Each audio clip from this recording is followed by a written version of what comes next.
कि हमारे western border के ऊपर एक बहुत बड़ी क़यामत आने वाली है और ये वक्त आ गया टफ फैसले। अफगानिस्तान की सूरत हाल कंट्रोल से बाहर होती चली जा रही है। इतनी सूरत हाल खतरनाक है क्योंकि ये कोई छोटी बात नहीं है, क्योंकि सबसे ज़्यादा महफूज इलाका काबुल समझा जाता है और वहाँ पर पूरी तरह से हुकूमत का कंट्रोल अब भी है।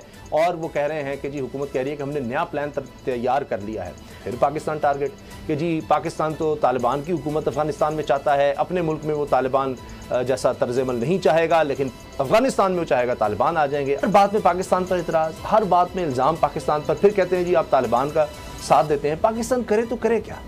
जय हिंद, स्वागत है आप सबका दी तथ्य न्यूज़ में। साथियों, अफ़गानिस्तान की सेना जो है वो इंडिया के सपोर्ट से रौद्र रूप में आ गई है पिछले लगभग 24 घंटों से, और तालिबानियों को ढूंढ ढूंढ कर पकड़ कर उनको मौत के घाट भी उतारा जा रहा है। उसके साथ में जो अफ़गानिस्तान की ज़मीन पे उन्होंने कब्ज़ा कर लिया था, अपनी पैरेलल गवर्नमेंट चला रहे थे, उसको भी वापस अफ़गानिस्तान फ़ौज और अफ़गानिस्तान सरकार जो अपने कब्ज़े में ले रही है।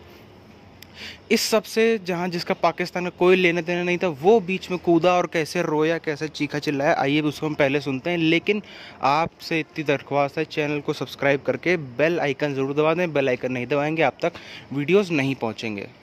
अफगानिस्तान की सूरत हाल कंट्रोल से बाहर होती चली जा रही है। काबुल में जब नमाज ईद अदा की जा रही थी और उनको कोई मुंह लगाने को राजी नहीं है। सारा यूरोप, सारा अमेरिका, सारा वेस्ट उधर आया, वहां से होकर चला गया, उनकी कैपेसिटी बिल्डिंग करता रहा, लेकिन वो at the end of the day वो कुछ भी नहीं कर सके। और हमें वो जनाब जब मर्जी कर तड़ी लगा देंगे, कहते हैं पायना है तो पाकिस्तान की गाली को नहीं ना। वो उनको पता है इस चीज का, वो क्यों हमारे साथ इस तरह कर रहे हैं, उनको पता है हम यूनाइटेड नहीं है। आप इमेजिन कर रहे हैं कि तालिबान ने भी स्टेटमेंट दे दी अफगान एम्बेसडर की, जो सो कॉल्ड अबडक्शन है उसके ऊपर जी दे दी। अच्छा चलो अबडक्शन भी समझ लो, हो गई, अबडक्ट ही हो गई, हो गया, मैं समझता हूं वाकई हो जाए, nothing else other than that. साथियों, अफगानिस्तान का लगभग 50% एरिया ऐसा था जिसमें जो है तालिबान इतना ज़्यादा हावी हो गया था कि उसने तालिबान ने अपने कब्ज़े में वो सब एरिया ले लिया था। काफ़ी एरिया था उसमें जो अफ़गानिस्तान उज़्बेकिस्तान बॉर्डर है, जो अफ़गानिस्तान तजाकिस्तान का बॉर्डर है, उस तक पे कब्जा करके अफ़गानिस्तान के फ़ौजियों को मार मार के भगाया था तालिबान ने।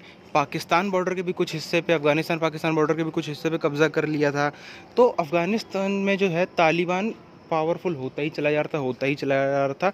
और ये अफ़गानिस्तान के प्रधानमंत्री खुद भी कह चुके हैं कि जो भी तालिबान कर रहा है इस सब के पीछे सिर्फ़ और सिर्फ पाकिस्तान है, सिर्फ़ और सिर्फ पाकिस्तान का हाथ है, पाकिस्तान की आर्मी है, और कुछ भी नहीं है। सिर्फ़ और सिर्फ उन्हीं का ये प्रोपेगेंडा फैला है, उन्हीं का ये रचा हुआ षड्यंत्र है।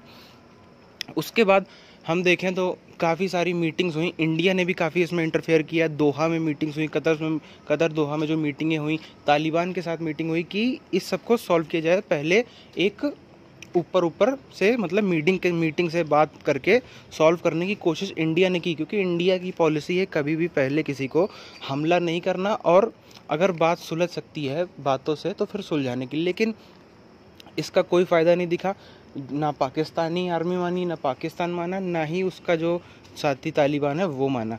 आखिर में इंडिया ने अपना फुल सपोर्ट दिया। इंडिया ने काबुल में अपना एंटी मिसाइल सिस्टम सबसे पहले डिप्लॉय किया। इंडिया से फ़ौजें भी गई, वहाँ की जो अफ़गानिस्तान की आर्मी है उसको फुल सपोर्ट कर रहा है इंडिया। और इसी की वजह से जो अफ़गानिस्तानी आर्मी अभी तक बैक फुट पे थी, वो फ्रंट फुट पे आकर के एकदम तांडव मचा रही है और ढूंढ ढूंढ के तालिबानियों को मौत के घाट उतारा जा रहा है।